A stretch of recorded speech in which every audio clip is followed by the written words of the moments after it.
Hello everyone, welcome back to the channel. This is Kaga. So today we're going to take a look at another Iowa replay. In particular, this one is interesting because this is less than ideal matchmaking for the Iowa. It's kind of hard to see this, but there are two Hakuryu-class aircraft carriers in this match, both of which are equipped with the 233 bomber loadout. So this is really not a good time to be in a battleship. But that being said, it's an Iowa. It has very impressive AA for a battleship, and you know, it's one of the choices you can make with the US battleships, is that you can choose to either augment the offense or the defense. And now you're sitting there probably going, can I do that with any battleship? Well, yeah, but I don't think that the Japanese battleships or even the German battleships, well, the one German battleship that we have being the Tirpitz, as a metric for comparison, I don't think you can really say it's much of a choice in whether you augment offense or defense in these cases, because offensively, the Japanese battleships and the German battleships are just that much. There's just that much more incentive to put your points and your modifications in those areas than anywhere else, really and truly.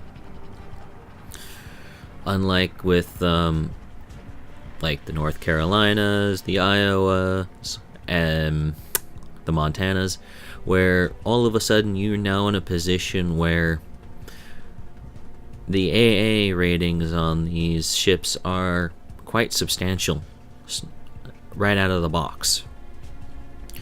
And fully upgraded, you can get these things almost to the point where you can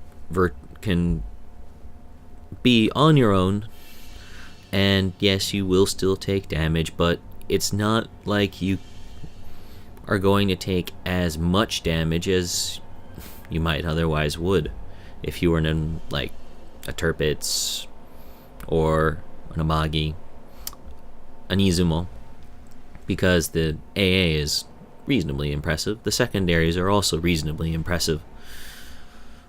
And that's just one of those things of, so, do you choose to deploy your battleships in attack mode or defense mode? And that's why that's why I've decided to put up this particular replay, is that here we have Reimu-san, who has basically equipped this Iowa in defense mode. And you can see right now, that is a very decent AA range right there, and he's starting to knock down the Hakuryu's torpedo bombers, and it appears to be that he's focused fire on them. Otherwise, they would have switched fire to the dive bombers, which, while the Japanese dive bombers are much tighter focused than the American dive bombers, they're just not quite the same lethality level, because the bombs just do so much less damage, or less potential damage. But as you can see, choosing a defensive loadout for this Iowa has enabled Reimu-san to pick up a total of 9 plane kills out of that engagement.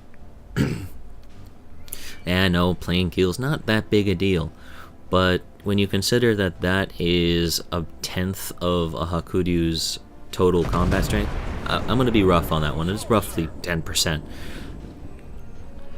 I'm fairly certain that Hakuryu is going to feel a little less tempted to go after Reimu-san in the next coming minutes. But, you know, that's just one of those things. You make yourself less of a tempting target, either by grouping up yourself with allied cruisers or augmenting your own AA performance to just make it that much more painful for the enemy to target you. And when the carrier has about maybe 4 minutes between hits, 5 minutes at most, depending on how far they've positioned themselves, maybe even greater than that, then they're going to try to go after targets which are vulnerable. Now, not everyone does that, but, that's just... It tends to be better, especially after the... especially up at, like, tiers 9 and 10, where plane survivability took a huge hit in the last patch. I'm gonna take a stab. It's like, they lost like 1/6 of their health across the board, which, if you're looking at like the case of the Midway, that was kind of justified, considering they've got almost endless plane supplies anyway. So did they really need that much health per plane? Maybe not, but I digress. We're here to talk about the Iowa, not necessarily carrier balance in the game, yeah? So, you're probably wondering, how might we set up a defensive loadout for the Iowa? And, maybe you can go with some general bits and pieces of, you want to buff your anti-aircraft armaments, and you can kind of figure out some of the things you'd want for that. But, let's go through the list of stuff that you probably would want on your captain and your various upgrades list along the way. So, since we're talking about a defensive loadout on this battleship, it's not going to matter whether or not we're engaging aircraft or destroyers. We kind of want to cover all the bases. So you're probably going to want to go ahead with basic fire training, basics of survivability, the intuition / sixth sense perk, the enhanced marksman, high alert, vigilance, superintendent, and advanced fire training. Not certain where that 19th point would go, but maybe. Well, that's kind of a... I can see why you might reallocate after that or otherwise. In terms of your modifications, as usual on a battleship, you're going to want your main battery 1, and after that you're going to want to upgrade your anti-aircraft armaments. That's both for AA1, not AA1, but AA2 and 3. So when it comes to the Iowa, because it's particularly easy to citadel, you're going to want to go ahead and cover your propulsion systems. So you're going to want to get that propulsion modification 1, which makes it harder to knock out your engine power and leave you dead in the water. And the ship without propulsion can't be offensive or defensive, so that one applies across the board. The next one you're probably going to want to take is again, another one of those battleship staples, being the steering gear modification, which decreases rudder shift time, and that will allow you to respond to situations with more agility and be able to better dodge things like torpedoes and make the most out of that vigilance buff that occurred in the last patch. And of course, you're going to want to grab your other battleship staple at high tiers, the Target Acquisition System Modification 1, which increases not only the render distance for enemy ships, but also the drawing limit for when you detect incoming torpedoes from the enemy. So, I know that I've been talking a little bit more about the types of things you want to make a more defensively minded battleship loadout for, like, the Iowa. And wow, that was a lucky torpedo passing right underneath the screws. Oh, lucky. Very lucky. And right now you're seeing the benefit of, just load out, be calm and cool, and combined with just good, solid tactics, and after the carrier strike from the enemy Hakuryu did damage, don't get me wrong, it did damage, but it wasn't like lethal damage because it missed a critical torpedo or two that should have ended this match. But nonetheless, the go ahead, we picked up the kill on that old enemy Iowa, and now for support, looks like Reimu-san's going to move up. And you know, this is just one of those things of, I'm honestly a little surprised that the enemy Hakuryu was so dead set on sinking this particular Iowa, because it's been costing him dearly in terms of aircraft.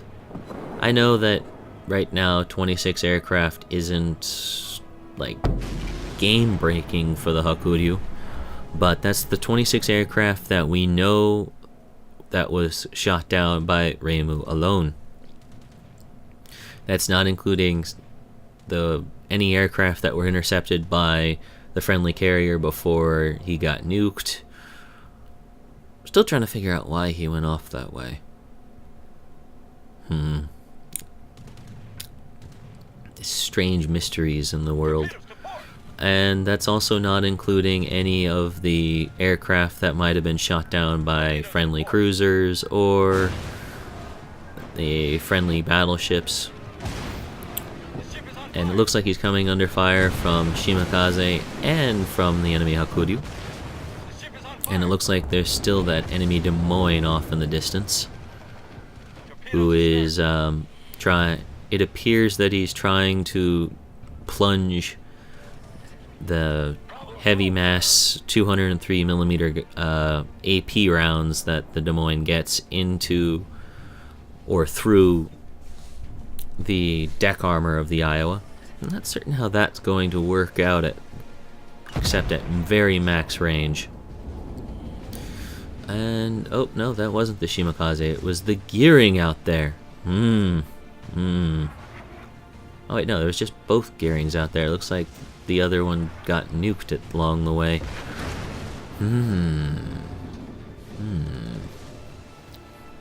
And looks like both enemy destroyers are down in that little 2x2 areas, like between I-6 and J7 in that area.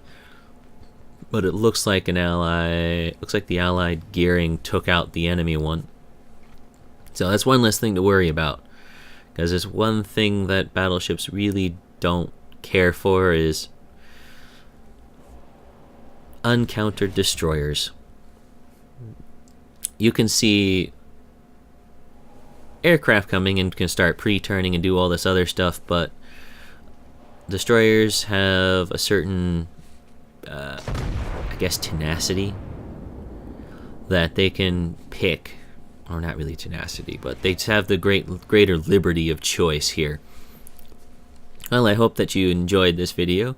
It's kind of interesting seeing an Iowa played in a defensive manner, and I know it wasn't a particularly high damage match. You could tell from the number of shell hits and all that stuff. Unfortunately, I don't have the screenshots from that round for the results screen, so I can't share that with you all. If you happen to like the video, please consider giving it a like down below. If you're new to the channel, please consider subscribing to stay up to date for future content to come. I have promised you all an Armored Warfare video to come this weekend, and I intend to deliver upon that, as the new Chinese vehicles were just released into the game. So hope to get a little bit of stuff up there on there for you all to look at and consider. I will be continuing this old 0.5.3 World of Warships series is moving forward. Although I suppose technically now it's 0.5.3.1. But anyway, thank you, and good day.